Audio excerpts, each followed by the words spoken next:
And we are back with the fifth and the final segment of the GSMC Basketball Podcast presented by the GSMC Sports Network. And in this final segment, we are going to be talking a little bit about Cavs drama because, there's some stuff that I do have to talk about that I do need to catch up on. So, first things first, it seems like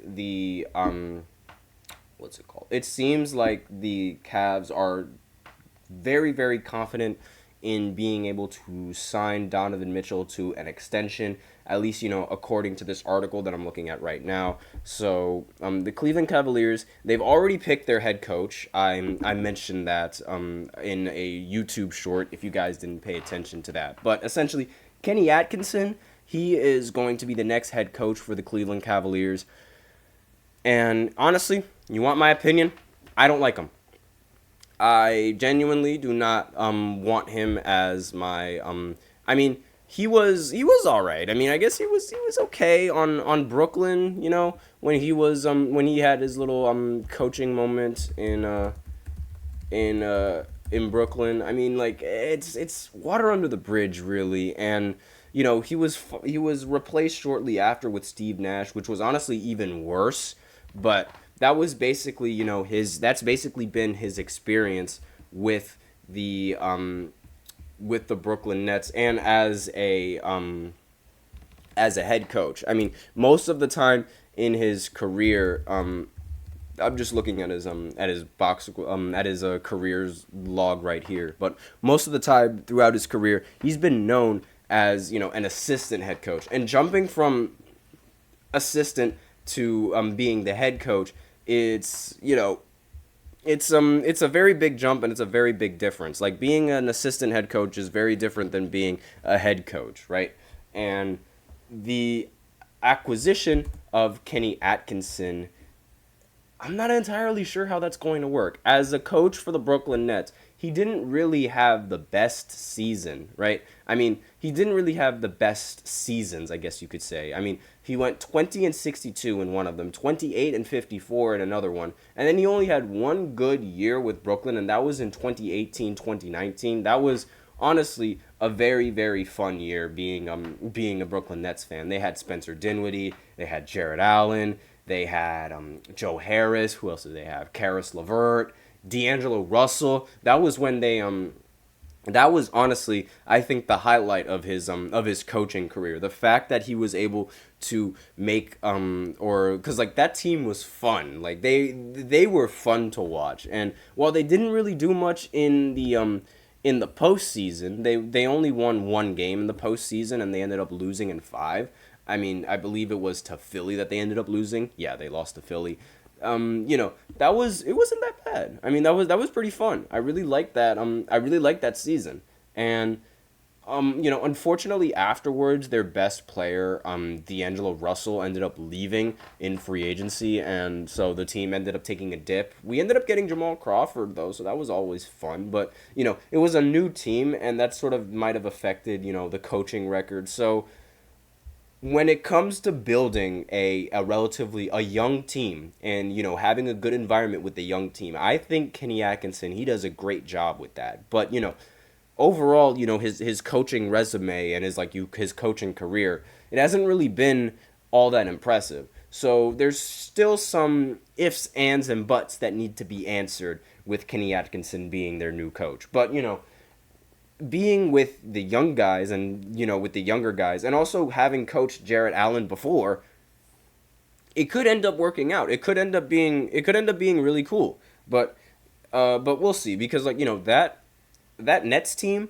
had, I'm going to use a term that a lot of people are using now. It had aura. Like, that team had aura, and everyone in New York loved that aura. That was so much fun. But so he's been appointed to being Cleveland's new head coach. The next thing on the list for the Cavs to do is to extend Donovan Mitchell, who is eligible to opt out of his current deal next summer. Okay? Now, as I mentioned before, it seems like, if Donovan Mitchell signs with the Cavs, like with the extension, then Darius Garland is going to request a trade. But also, as I mentioned previously, the Cavs don't want to trade Darius Garland. So this might be a very bad conflict between, the player and the organization. And most of the time, the player ultimately ends up being the one that gets traded in the end, and the organization ends up winning. Or, not really winning, I guess you could say. The organization is the one that ends up losing, actually. That's my bad. I don't know why I said the organization ends up winning. It's usually the player that really ends up winning whenever they want to get traded. And so let's continue reading with this article. Accidentally opened up Twitter. According to The Athletic, Cleveland is confident that Mitchell will sign the extension contract soon. The Cavs are prepared to offer him a $209 million extension. The fourth year of that deal is expected to be a player option. And this report is not surprising. The front office and even Dan Gilbert have expressed optimism over Mitchell extending with the Cavs for the last several months. And that belief seems to only be increasing.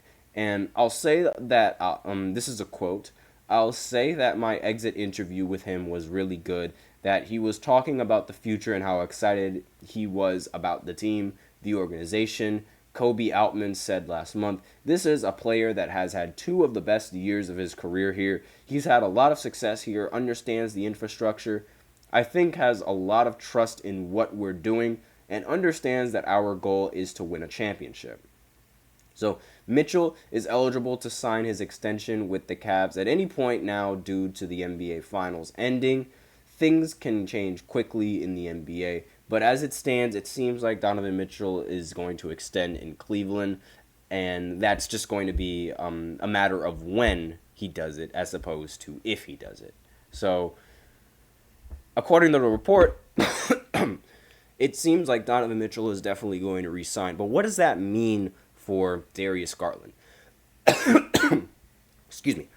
We have no idea what that could mean for Darius, and whether he gets mad and decides to request a trade a little bit after, that's still we still have yet to see that, and it's really difficult to judge that that's what's going to happen. And I have no idea whether or not Darius is going to, try to run it back again, but it doesn't really seem like he wanted to. I haven't heard a single report saying that he was keen on staying with the Cleveland Cavaliers, but it seems like, now that they have the coach and now that they have the number one option, now they just have to worry about if Darius Garland's going to complain. So, and if any of the other players are going to complain. So that's basically all the drama that we got on the coaching and Donovan Mitchell and his extension. It's a little bit of a shorter segment than the rest of them, but that's basically the update on their head coaching vacancy. So he is the new coach, so that's always fantastic. They got a new coach. Yay! Everyone seems to be getting a new coach except for the Detroit Pistons. We'll see who the Pistons decide to get, but that is all I have for you on this podcast. And that is all I have for you for the show. So thank you so much for tuning into the GSMC Basketball Podcast, presented by the GSMC Sports Network. Your support means a lot to us. So remember to subscribe to the show and leave a positive review. It really does make a difference. We also invite you to follow us on Facebook, Twitter, TikTok, and Instagram for more content and updates. And as usual, please remember to use the link in the description to get your comments recognized, or the link displayed below the ticker on every single show segment. That is GSMCPodcast.net. It helps the show, makes it much more interactive between myself and you guys. That is all I have for you today on this segment. Thank you so much for tuning in. I am your host, Nelson, and as always, take care.